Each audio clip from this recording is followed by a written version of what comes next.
यहाँ म चाहिँ आइपुगेको छु सिक्किममा पनि जे प्राइस दिएको रहेछ जे प्राइस हेर्नुहोस् यहाँ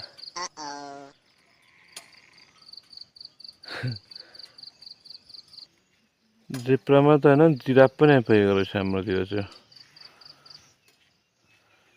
यो चाहिँ नामथाङ भिर टुरिज्म राम्रो बनाएको छ यहाँनिर चाहिँ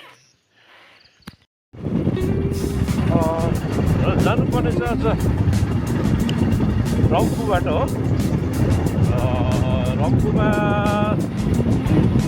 7:15 चाहिँ प्याकअप हुँदैछ टाइम त 6 बजिसकेको छ यहाँनिर नामथाङ भन्ने जग्गामा आइपुगेको छु म सायद टाइम त के होला के टाइम जस्तो लागिरहेको छ है के भन्छ जस्तो लाग्यो यो जग्गालाई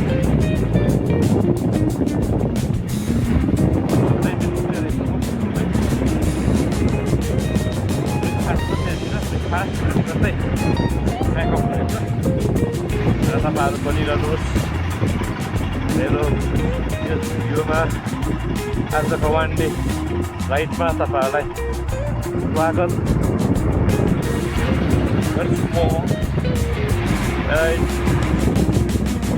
यो राइड चाहिँ क्या बाहिर गएको हो बिउडीमा त पाक्छ होला तर खोजिहाल्नुपर्छ भरे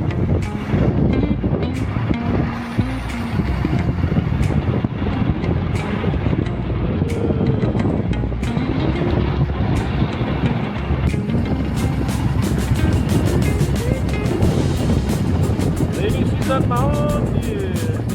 त्यो भइरहेको छ बेलुका पानी परेको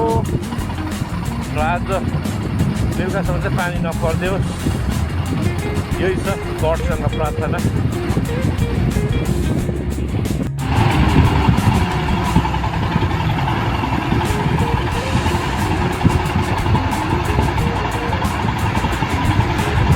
यस्तो छ नामथाङ रोड हरियाली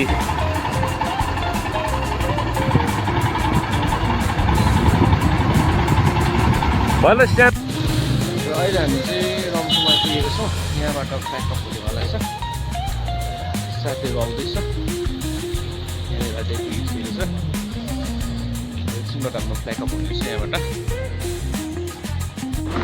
हामी चाहिँ रम्फूबाट अब निक्लिँदैछौँ माथिनुहोस् सिक्किम अब हामी डाइरेक्ट सिलगढीबाट सुरु पुग्ने हो र आजको ब्लगमा त्यस भिडियोमा बनिरहनुहोस् तपाईँहरू अटल ब्रिजमा छौँ अहिले चाहिँ हामी चाहिँ अहिले शिवकमा छौँ शिवक रोड सिलगढीमा शिवक रोडमा छौँ गरम छ एकदमै बेसी ऱ्याकेटमा अन्डा गएर पाक्थ्यो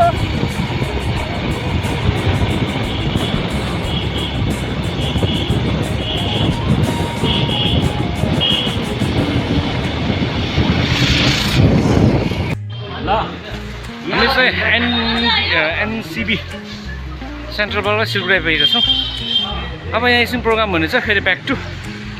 Sikkim report drugs activity 19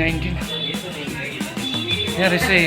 call गर्नुहुन्छ भने 1960 हम लोग चेन स्प्रे मारते हैं ये नयाँ आएको रहेछ ल्यूब होगा उतना ही चेन स्प्रेहरू बाइकको लागि मार्केट में क्या होगा मार्केट में सस्ते में बहुत एडिशन मिल जाता है लेकिन आप वो चेन में देखिएगा 5-6 दिन बाद फिर से चेन में एक आवाज आता है घर घर करके वो क्या होता है सैंड वगैरह जो होता है धूल मिट्टी वो सब अपने तरफ वो सब खींच लेता है हमारा ये ओरिजिनल ल्यूब है ये 1 से 2 बारिश भी झेल लेगा उसका